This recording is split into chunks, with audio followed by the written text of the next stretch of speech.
Assalamualaikum warahmatullahi wabarakatuh.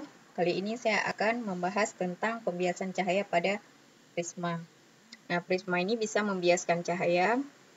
Mungkin dari satu sinar putih bisa menjadi beberapa sinar yang membentuk warna pelangi. Nah, di sini pada prisma biasanya berbentuk seperti segitiga yang mempunyai dua garis normal. Ya, ada garis normal N1 dan garis normal N2. Jadi sinar masuk melalui I1 pertama di sini, kemudian dibiaskan ke R1, kemudian masuk lagi di I2 dan dibiaskan ke R2. Nah, ini yang terakhirnya. Nah, di sini pada pembiasan ke prisma ada yang namanya sudut deviasi. Sudut deviasi ini ada di sini, ya. Deviasi ini sama dengan sudut masuk pertama I1 tambah R2 dikurangi dengan beta. Beta ini adalah sudut pada prisma. Beta itu sendiri adalah I2 tambah R1. Nah, ini untuk mencari beta. Kemudian syarat terjadi deviasi minimum. Deviasi minimum itu sama dengan 2I1 kurang beta. Dengan syarat di sini I1-nya sama dengan R2, I2-nya sama dengan R1. Itu syarat terjadi deviasi minimum. Dan beta di sini jadinya sama dengan 2R1. Ya. Kemudian kalau misalkan sudut beta di sini sudutnya lebih dari 15 derajat. Ya. Sudut betanya itu lebih besar daripada 15 derajat, maka untuk mencari deviasinya itu sama dengan persamaannya ini agak sedikit panjang. N medium kali sin deviasi minimum tambah beta per 2 sama dengan N prisma kali sin beta per 2. Nah, ini persamaannya. Kalau seandainya betanya atau sudut prismanya kurang dari 15 derajat, maka deviasi minimum dicari dengan cara N prisma per N medium kurang 1 kali beta. Jadi ini persamaan dipakai kalau seandainya sudut betanya itu kurang dari 15 derajat pada prisma. Contoh, sebuah sinar jatuh pada sisi AB dari sebuah prisma segitiga ABC, kemudian masuk ke dalam prisma dan menembus sisi AC.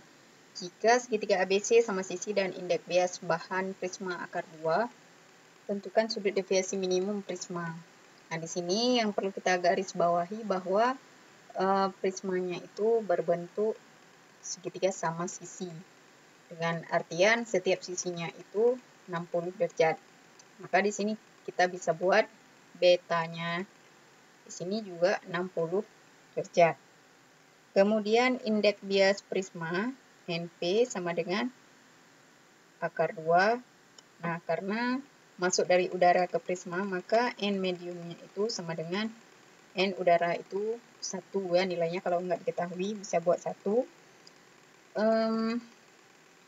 Maka karena sudut prismanya ini lebih besar daripada 15 derajat, maka persamaan yang dipakai adalah NM sin deviasi minimum tambah beta per 2 sama dengan NP sin beta per 2.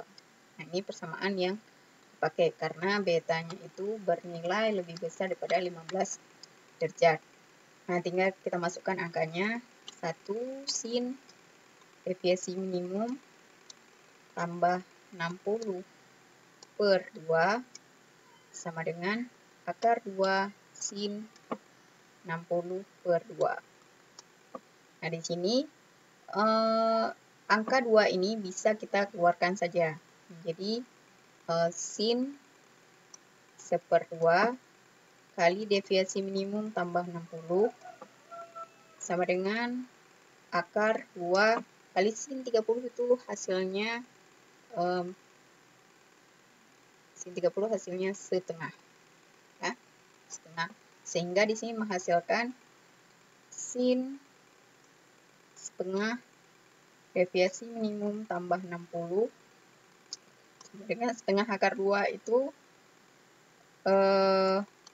kalau di arkes menjadi, kalau untuk mencari sinnya itu berarti setengah akar 2 itu hasil dari sudut 45 derajat.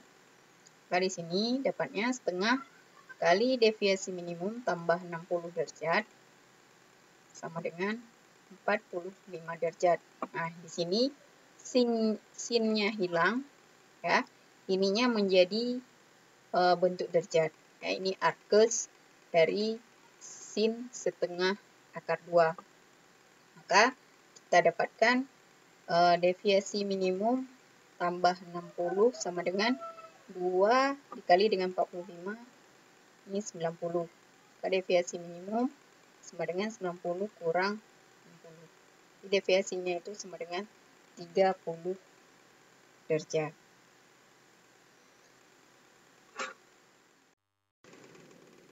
Contoh selanjutnya, sebuah prisma berlian memiliki sudut puncak 60 derajat. Cahaya kuning datang pada salah satu sisi dengan sudut datang 60 derajat. Berapa sudut deviasi prisma? Sini diketahui indeks bias prisma untuk cahaya kuning akar 3. Dan kita buat dulu yang diketahuinya. Yang pertama itu ada sudut puncak prisma itu betanya sama dengan 60 derajat. Ya. Kemudian sudut datangnya I sama dengan 60 derajat juga diketahui. Kemudian indeks bias prisma IN prismanya itu sama dengan akar 3. Ya. Ini saya buat saja menjadi N2 karena N prisma ini N2. Nah, N satunya itu melewati udara, maka N satunya itu 1. Nah, di sini baru kita cari nanti berapa sudut deviasi untuk prisma. Yang pertama kita pakai persamaan hukum Snellius. Jadi, N1 kali sin I sama dengan N2 kali sin R. Ya, ini I1, R1. Maka di sini kita dapatkan N1 itu 1, sin I. Sin I-nya itu sin 60 sama dengan N2-nya akar 3 kali sin R. Ya, sin R1. Sin 60 itu 1/2 akar 3 sama dengan akar 3 kali sin R1. Nah, ini bisa habis kita coret. Maka sin R itu sama dengan sin R1 sama dengan setengah. Berarti arkes dari setengah itu R1 sama dengan 30 derajat. Nah, itu untuk R1-nya sudutnya 30 derajat. Kemudian kita juga pakai persamaan ini. Beta itu sama dengan R1 tambah I2. Nah, ini persamaan beta lainnya ya. Maka kalau untuk mencari I2, betanya itu udah tahu 60 sama dengan R1-nya 30 tambah I2. Maka I2-nya itu sama dengan 60 kurang 30, hasilnya juga 30 derajat. Nah, di sini kita bisa mencari kembali, karena tadi kita udah tahu R1-nya, ini udah tahu, kemudian I2-nya juga udah dapat. Nah, sekarang kita cari R2-nya.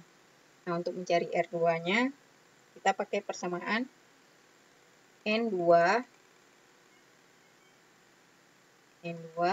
kali sin I2 sama dengan N1 kali sin R2. Nah, kenapa di sini N1?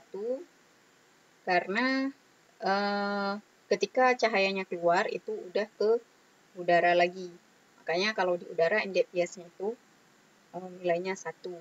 Nah, di sini N2 nilainya akar 3 kali sin I2.